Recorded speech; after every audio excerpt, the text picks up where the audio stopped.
It seemed to me that the airframe was a bit of a neglected part of the whole thing, where it was kind of assumed that you'd cobble together something that can fly and you'd put all your fancy electronics on it and off you go. And I think that was really a missing link, because for drone operations to scale, you need flight time. If you've got a multi-rotor that can fly for 20 minutes or half an hour, and you're trying to scan 1,000 kilometers of pipeline, you'd have to have someone effectively following the drone along. And so providing an airframe that can fly in the order of 10 hours, carrying a reasonably high resolution payload, seemed like an obvious gap. Hey everyone, and thanks for listening to another episode of DIB Innovators. Today I'm with Dario Valenza, founder and CEO of Carbonix, an Australian aerospace company whose Autono aircraft just won Australia's first ever Sail 3 approval, clearing the way for true beyond visual line of sight drone operations at scale. Dario spent a decade in elite yacht racing and American Cup design before bringing the same first principle engineering to autonomous aircraft. I can't wait to dig into this a little bit more, Dario. Thanks for joining. Thanks for the intro. Great to be here. Fantastic. Well, it's not every day I get to talk to someone that was in yacht racing in America's Cup. What was that like, and where did you start to, you know, get the feeling that there might be some use cases in aerospace using, your experience in that?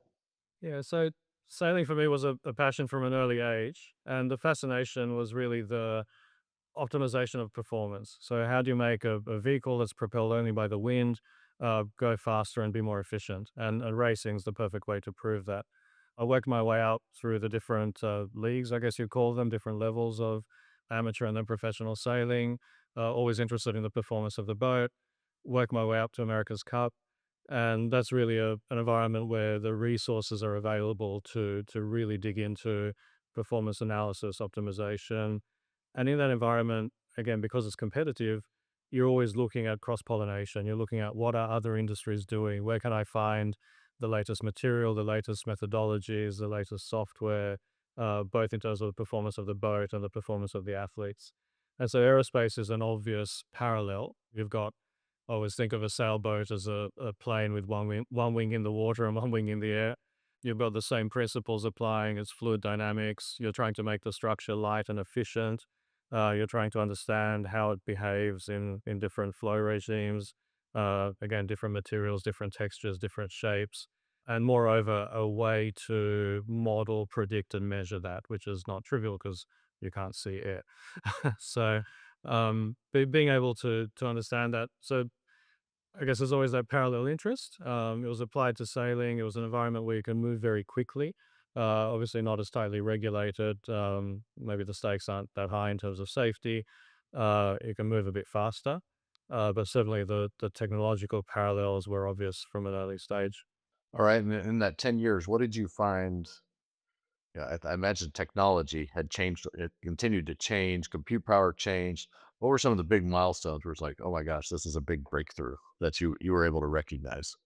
I think from the first cycle that I was involved in, carbon fiber started to become a practical solution at scale, where it wasn't just an exotic experimenting. Again, not so much with the material chemistry, because the something like America's Cup doesn't have the scale to do that, but certainly with applications of technology. So, how do I get the resin content even? How do I do cure cycles that give me the best mechanical properties? How do I manage a composite structure that's 90 feet long?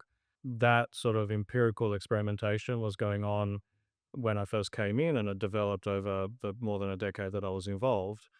So that's strictly the materials. That's then coupled with prediction tools. So basically, CFD, computational fluid dynamics, was at the very early stages. This is now the mid 90s, early 2000s.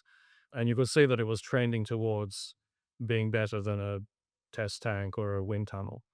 And that sort of swap where you're doing less and less wind tunnel work and more computing, seeing that gain accuracy and gain practicality and that computing power evolve, that was really an interesting journey. And it sort of mirrors the AI sort of development that we're having recently. And part of that was actually moving into what we used to call genetic algorithms.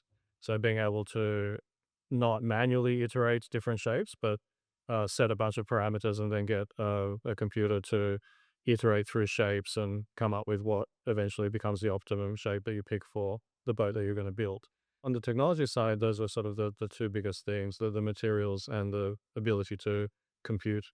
On the organizational side, again, that's really fascinating because with America's Cup, with any sort of high level sport that involves a technological vehicle, you have an arbitrary set of rules and an arbitrary deadline.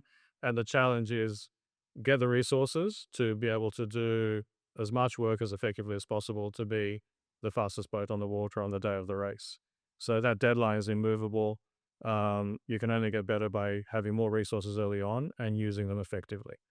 And so that's down to the org chart, the balance between innovation and refinement. Do you take something that's a proven concept and make it as good as it can be, or do you go for something radical and then spend more time making it practical?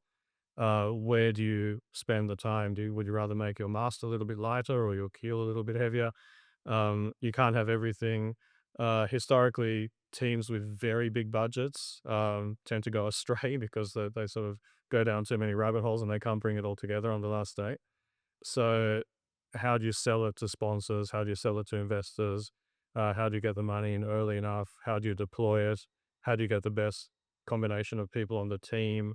How do you set the team culture? It's all sort of relevant to business, but it's in a sort of hyper concentrated format. Yeah, I've never thought of it that way. So I always thought too, but it sounds like maybe wrong. The what most well capitalized teams would obviously do the best. Similar to like F1, I would imagine, those who have the most capital are going to be able to do that. But you said that's not quite true. Not always. I mean, obviously, having money, you need a certain amount of resources to do it properly, but you can get distracted. So it's sort of a combination of resources and focus. I mean, famously, there are examples of uh, Team New Zealand that won in 1995. They were sort of an underdog team. They were relatively scrappy. They had a lot of very good relations with industry where they had supplier sponsors, but they didn't have a massive amount of cash. And one example that stands out is on a sailboat, you want to make the keel as dense as possible because you want to lower the center of gravity to get righting moment. So normally you'd have a lead bulb at the bottom of the keel. You make everything else lighter, and whatever weight you save around the boat, you can put into the keel.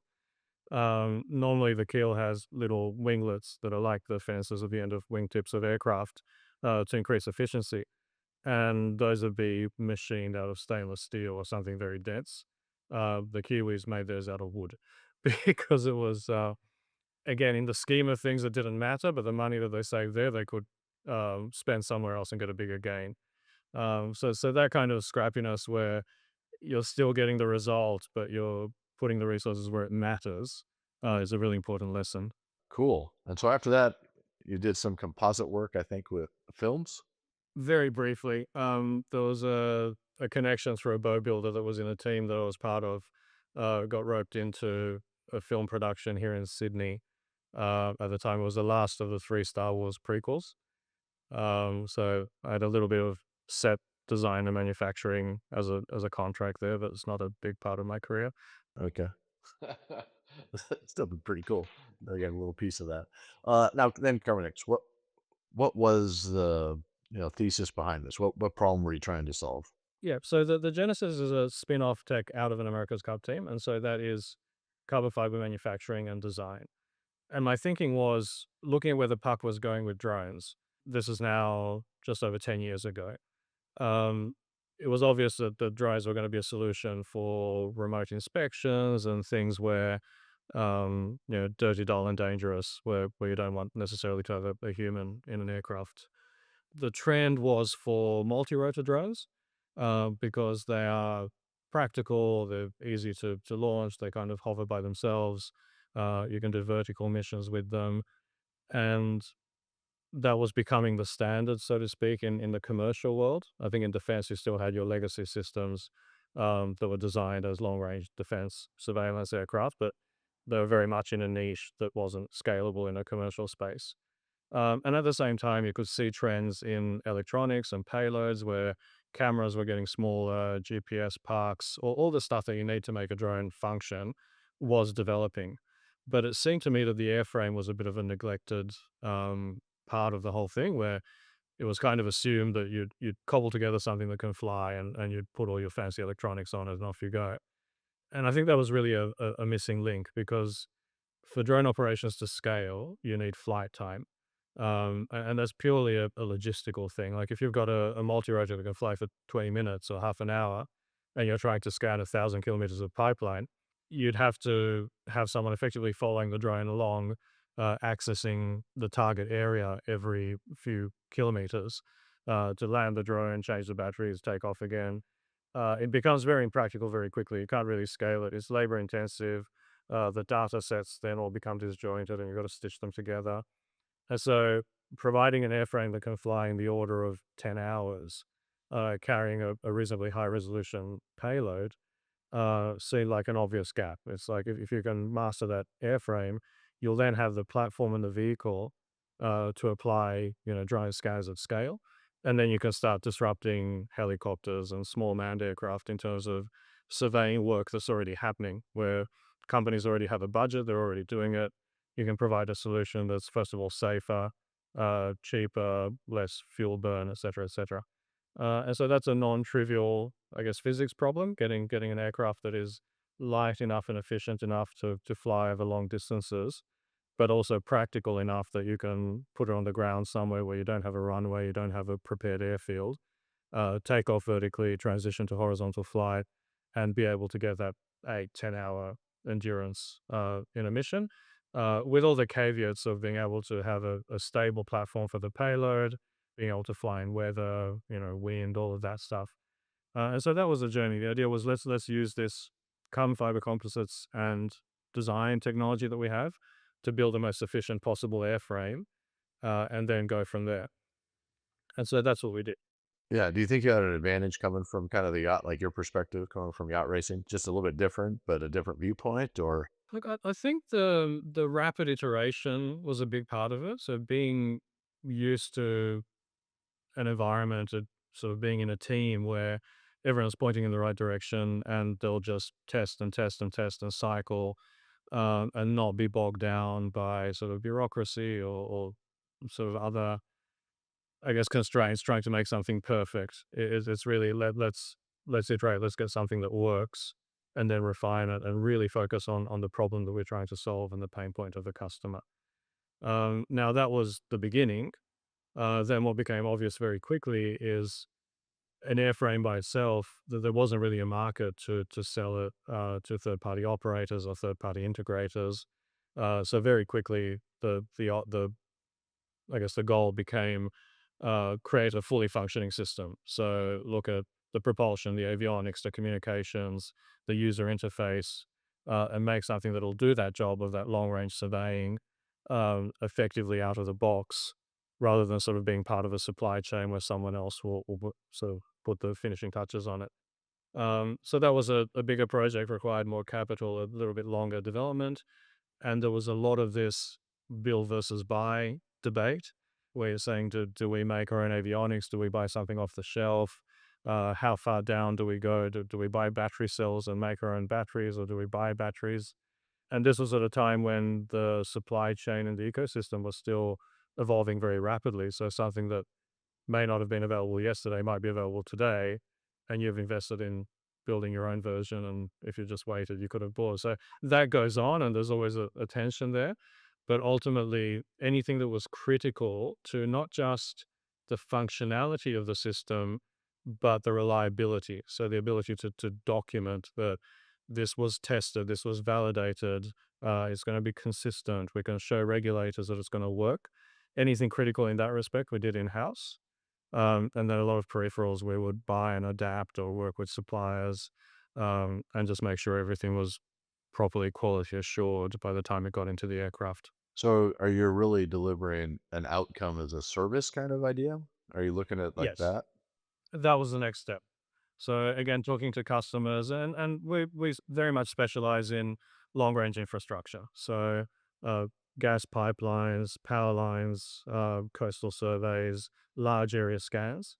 And again, when you talk to those customers, they're not an aviation company. They just want a survey. So it made a lot of sense being the OEM, knowing the product, having jumped through all the hoops to become an operator for the sake of testing, because we did a lot of flight testing. Then the next step was, let's actually become a service provider, effectively charge the customer by the kilometer scanned. And that worked really well because it took away any friction to adoption. The customer didn't have to invest capex in buying an aircraft, train their own staff, do their own compliance. As far as they're concerned, obviously they're going to vet us and make sure we're up to the job. But effectively, once you're in a cadence with them, which we now are with a lot of customers, they basically say, go and scan X for us. Here are the specs of the data that we want, and we take care of sort of end to end and deliver the data for the customer.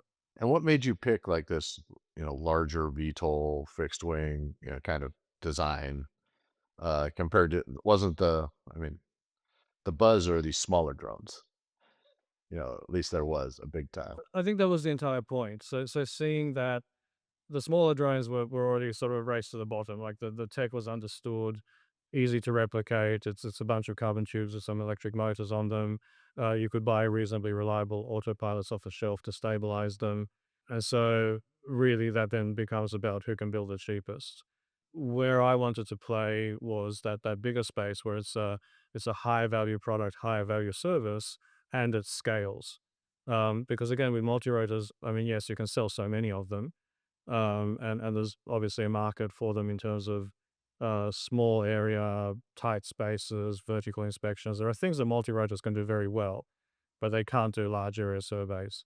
And in order to do the large area surveys, you then come into flying beyond visual line of sight, certification, the SAIL 3 that you mentioned in the opening.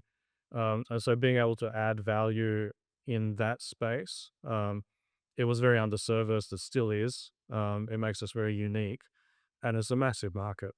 When you think about every pipeline and power line in the world, potentially, there's a lot of money already being spent on helicopter inspections. This is a product that can do that better, safer, and cheaper. Talk to me about the Autonom. That's your benchmark product, right? That aircraft. Did I say that correctly? Yes. That's just the name of the aircraft. Yeah. Yeah. So talk to me like size. What does it look like? You talked about 8 to 10 hours of endurance. Um, but yeah, just a little bit more for a picture. So think about a big glider hybridized with a multi-rotor aircraft. So it's a 6 meter wingspan, very long, skinny wings, very efficient. Weighs 85 kilos overall. Of that 85 kilograms, 5 or 6 is payload. So that's the thing that you're carrying: the scanner, the camera, the sensor, and about 20 kilos is fuel, which is what gives us the long flight time. And so the principle is, for that overall mass, the lighter you can make the airframe, the more weight you have available for payload and fuel. And then the VTOL system is kind of grafted on top of it. It's obviously integrated in, but you've got 8 rotors that can lift the aircraft up, get it above any sort of nearby obstacles, and put it in a position where it can then transition to forward flight. That VTOL is 8 rather than 4 for redundancy, where you can effectively lose a whole layer and still be able to control the aircraft and put it down. So that's redundant all the way up the chain within the architecture of the aircraft. So you've got 4 rotors, so 2 sets of 4 rotors, 2 sets of electronic speed controllers, 2 sets of power supplies, etc. So that sort of briefly describes it. So think 6 meter wingspan, 85 kilos, flies at just under 100 kilometers an hour, which for a fixed wing aircraft is slow, and slow flight is more difficult than fast flight. And it carries either a combination of a scanning LiDAR and an RGB camera, so a very high resolution digital camera. And the scanning lidar is, think of your 3D scanner that you use for your projects, but it's a surveying version of that. So it scans the terrain by shooting light at it, measures the rebound, and creates a 3D model based on those points that come back. That is then used to create a digital twin of the terrain, the infrastructure, the pipeline, the power line, whatever's under the aircraft. And having both the 3D model, the point cloud from the LiDAR, and the photography means you can colorize the LiDAR, you can go in and look at details. And so we usually fly at anything from 500 to 1,000 feet above the assets. We capture a swath that's about 500 meters across, and we get some sub-centimeter resolution for these surveys. Is it a tilt rotor, or I mean, do the wings like this to lift it up, or how is the vertical? No, the vertical powertrain is separate, so it's a dedicated set of 8 electric motors they're in the horizontal plane, but they're slightly canted for your control. And that's, part of that first principles thinking to say a tilt rotor or a tilt wing or a tail sitter is sort of logically seems the most efficient solution because you're using one set of propulsion for both modes of flight. But when you then go and analyze, firstly, the requirements between vertical and horizontal flight are so different that you have to make a compromise that it's either going to be underpowered in vertical or overpowered in horizontal. Your rotors, everything's different for when you're hovering versus when you're flying at 100 kilometers an hour. And also, there's an element of redundancy. So having the VTOL as a totally separate system allows us to say, well, if we lose our pusher motor in horizontal flight for whatever reason, the VTOL remains as a intact, independent system that can put the aircraft down safely. Yeah, that makes sense. So you started kind of in energy, probably mining was useful for this, as your commercial markets. Is that where that was the beginning? That's right. Those are our sort of launch customers. We did once we sort of gained a bit of a profile, we had a lot of inbounds for potential future markets that will be interesting, like wildfire detection and management, farming. There's an agricultural angle, but we really focused on particularly oil and gas pipelines, open cut mines, and power lines as sort of the low hanging fruit, so to speak, because again, large areas, immediate need, budget's already there, they're already doing the surveys. And also from a regulatory point of view, they tend to be in the middle of nowhere, which early on allowed us to sort of get the approvals and do a lot of flying to prove reliability that then allowed us to get the L3 certification. And how does military-wise defense applications, how have you seen that expand? Yeah. So in again, on the face of it, it's there's a parallel. So you can use the aircraft as what they call ISR or ISTAR, so intelligence, surveillance, reconnaissance, or intelligence, surveillance, target acquisition, and reconnaissance. And all that means is putting on a gimbal camera rather than a still camera or a lidar. Everything else on the aircraft stays the same. Again, part of the commercial use case was solving the communication at a distance and the high bandwidth that requires. So we have Starlink on the aircraft, we have cellular, we have several different kinds of radios. So a live feed is easy to do. And also the environment that we were operating in, again, on an open cut mine, on a pipeline, it's rugged, it's dusty, it's sort of the thing is designed to be able to be sort of handled and used in that kind of environment. Obviously, you don't have someone try to shoot it down, that's a separate problem. But the reliability, the way the aircraft's designed, the range, the comms all lend themselves to certainly security and also military. So obviously we had a few inbounds early on. We sold some airframes to Anduril. They have a fleet of them. They sort of use them as an ISR platform. We then had the Australian Defence Force approach us, looking to evaluate the systems and sort of get their head around it. Part of that was using effectively a support package to Ukraine to buy a fleet of our aircraft and send them over there and get some feedback. That was very positive. We've seen that they perform. Funnily enough, being in the ISR space, we tend to be standoffish. We're not right down in there trying to fly into the hatch of a tank. And so the comms was relatively straightforward in terms of there were some modifications that were made for EW hardening, but it didn't require that much. And obviously that's changing all the time. And also the carbon fiber airframe works as a bit of a Faraday cage, which helps because carbon's conductive. So yeah, we've had a bit of traction now in defense, both in the US and in Ukraine. We've been down selected to do some work for SOCOM in the next few months. So there's certainly an application, and it's a market that we want to look at. Obviously, being dual use is key, where the commercial market really provides that ongoing, sustainable, scalable revenue, and then defense is more sort of lumpy, but there's certainly a market there. Yeah, do you see I mean, is the defense worth potentially pulling your commercial off target, your commercial roadmap, or is the defense high enough that like, heck yeah, it's important, or it's just mission, you want to do it? I think it's parallel. The commercial stuff's really again, the demand is there. We've passed the certification hurdles. We're out there doing it. It's scaling very nicely. So we wouldn't divert from that. But having defense as a parallel market where, and it's also a little bit different because in defense you do tend to build and sell and sort of provide a training package and then off they go. So that just means so scaling the manufacturing separately and looking at both markets in parallel. And I think they sort of complement each other. Yeah.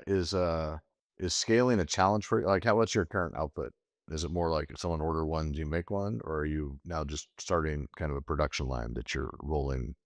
So it was always designed to be scalable in terms of production. So the methodology is when you make a design decision, it's not just is it the lightest, most efficient, best solution. Is it also something that I can replicate and I can scale? That was always part of the design requirements, and we proved that with the idea of sale, where we had to build 40 aircraft in about a month. So we were at a cadence of one a day. We could probably search to two a day with the current capacity. And then it's a matter of throwing tooling and space and bodies at it. So we're very comfortable that the scaling can happen quite quickly. The way we're set up at the moment, obviously, we have an internal requirement for the fleet that we use for service provision to commercial customers. And we're building sort of one a week or so in that space, but it's able to scale pretty quickly. So I think the supply chain, like we've been through that exercise of making sure we've got alternate suppliers for everything. We know the lead times. We have control over the main sort of flow of what we need to build and scale. So pretty comfortable with that. I think it's a matter of getting into the right programs and contracts to then support that scaling. And is any have you heard from the customer side? Is there any concern? I mean, this is obviously probably not super hard to shoot down. How high does it go? I mean, how high can you operate it? We've it's sort of rated to about 10,000 feet. And again, because it can carry quite a hefty camera, you can still get the resolution at that distance.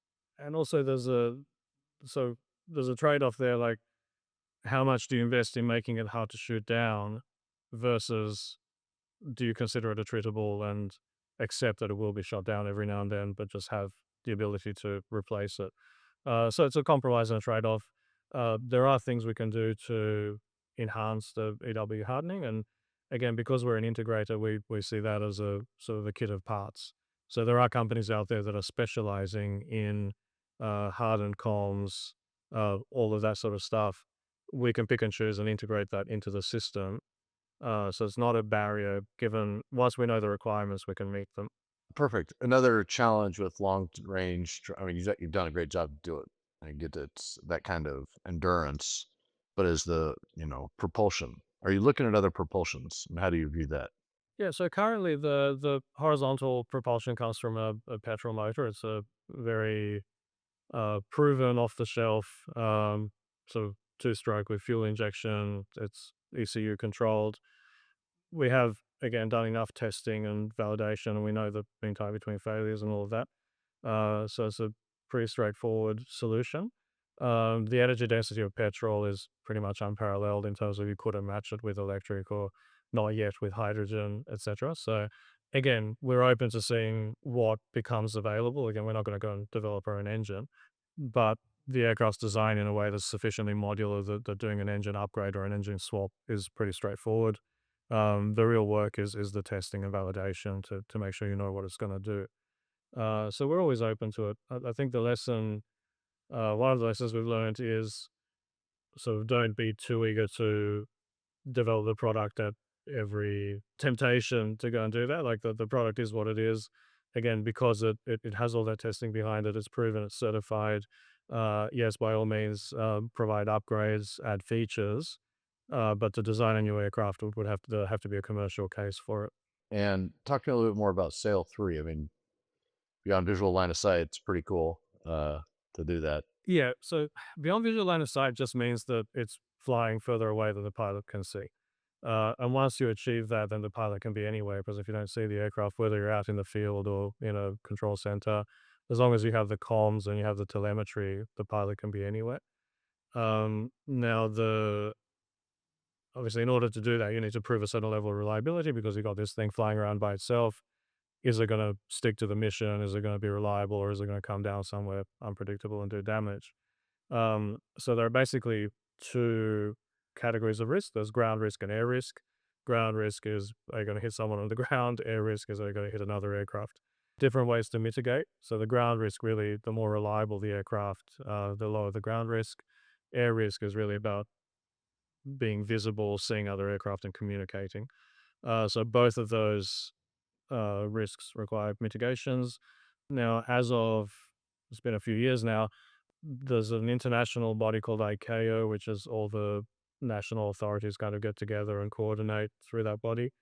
They set out a set of, I guess you'd call them standards, but they're not really standards. It's a risk assessment process, which they've agreed on, and the various Western authorities have have adopted.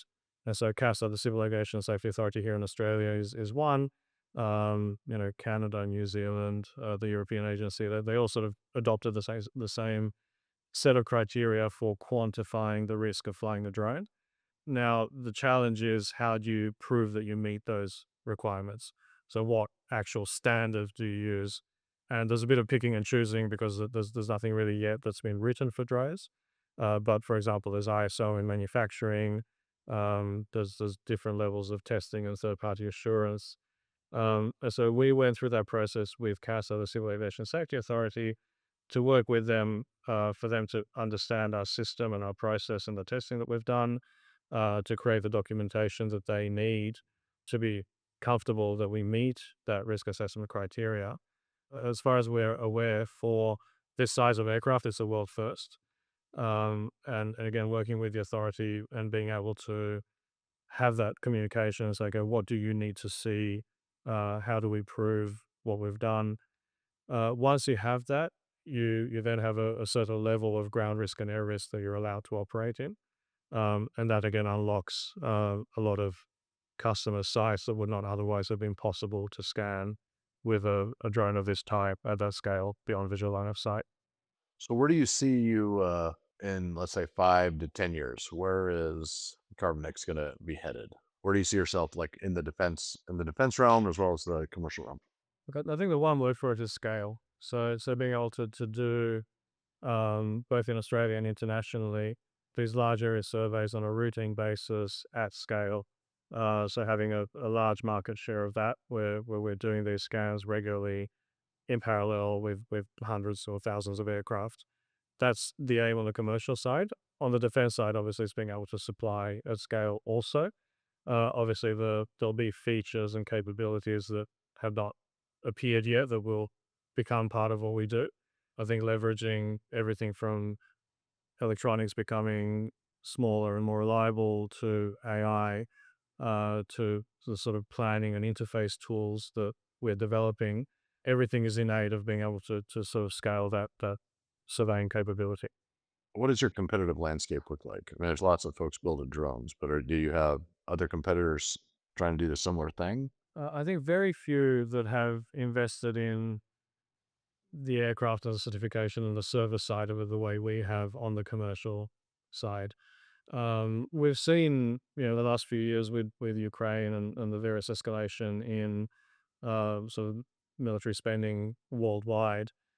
Some companies that we would have considered potential competitors have pivoted hard into defense. And I think in the short term, that's great because they've captured a lot of sort of short-term requirements that have become apparent, and also a lot of countries, the governments have sort of subsidized or encouraged that.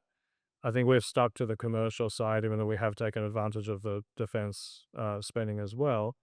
That's made us very unique, both in terms of the capability and the certification, but also the sort of level of awareness and trust that exists in the customer base, where we're no longer having to explain to customers that, here's a product, here's what we do. Like they know, and they've heard from word of mouth and from their sort of fellow infrastructure operators that we're able to deliver. And again, for each customer, it's just a matter of, okay, how do we now integrate this into our workflow? How do we plan it? So I think we're in a very unique space, and we fit in in a sort of ecosystem. Because when you look at the sort of surveying world, you've got everything from satellites that again are very good at the macro, to the multi rotors that are very good at the close in, small fiddly areas, and that is still a requirement. So we sit in the middle, the sort of large area, large scale. We're very unique in that capability. We really, our competitors are helicopters and manned aircraft rather than other drones at the moment. Love it. I think it's unique and it's small. I mean, it's too light to carry weapons, right? It would be very challenging, or you don't have enough payload capacity to carry small weapons, do you? Look, the 5 kilos for the 10 hours of flight, is, again, is respectable. It's not nothing. Oh yeah.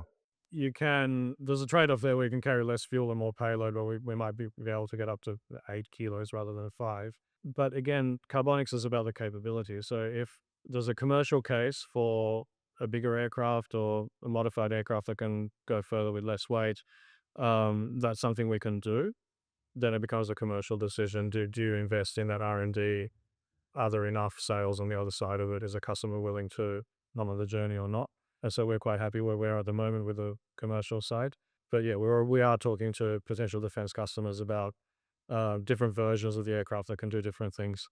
And what is your, I would say, your best next largest kind of like technical milestone that's like creates a new opportunity? Do you have any of those set out in the future of, some really interesting or cool that you need like 2 years? One of the things about having sort of built the team that we have is that that's what they do. They're just throwing ideas out there all the time, and there's a discipline in this is what we're actually doing. But over here, there's a wish list of stuff that they'll either work on in their spare time or put in, and some of it is driven by sort of the tech geekiness wanting to sort of make a first. Some of it is sort of our own requirements to make our life easier in terms of operation, and some of it is what customers want in terms of their next thing. A lot of the work coming up is actually additional payloads. So we're again some of our existing customers that are already using us for the pipeline scans with the lidar and the still camera, have asked us to do things like thermal, so looking for hotspots on power lines, gas detection, and again, they're payloads you can buy off the shelf and integrate into the aircraft. And then you have to learn the sort of data flow that comes with that. So short term, a lot of the work is going to be additional payloads, additional capabilities that unlocks new missions, potentially even with existing customers. A lot of the automation and the one to many is sort of an ongoing thing. Where being able to fly several aircraft from one remote control center. There's ongoing work on that and detect and avoid. And then there's sort of out there stuff about, swarming, where you have several aircraft that are all coordinating. Again, we've already done that at a small scale, but being able to have 100 aircraft out there, they're all talking to each other and doing their own thing, being centrally coordinated or with computer P edge. I think that's sort of the exciting stuff. And it's probably less about the aircraft, more about how you operate it and the capabilities and the electronics that are on board. Well, very cool. That has been awesome. But before we go, I got to talk to you. What is that? Tell me about your car behind you. So I'm doing this from my garage. It's an old 60s race car that we play with on the side, a bit of a sanity project. I love it when it's a perfect backdrop. I was going to drop it down, but it's in the middle of an oil change at the moment, so keep it No, up I there. think it's perfect. Your head fits right where the tire is, so it's Yes. perfectly aligned. Well, Dario, this has been super neat. I love what you're doing and excited to see where this goes. But if folks want to follow you or Carbonics, where would they look? Probably LinkedIn would be the best. The obviously Carbonix as a site. I have my own LinkedIn. There's obviously the Carbonix website as well. Well, good. Well, great conversation. Learned a lot. Excited for what you're doing. And let's keep in touch. Appreciate you joining. Fantastic. Thanks for having me.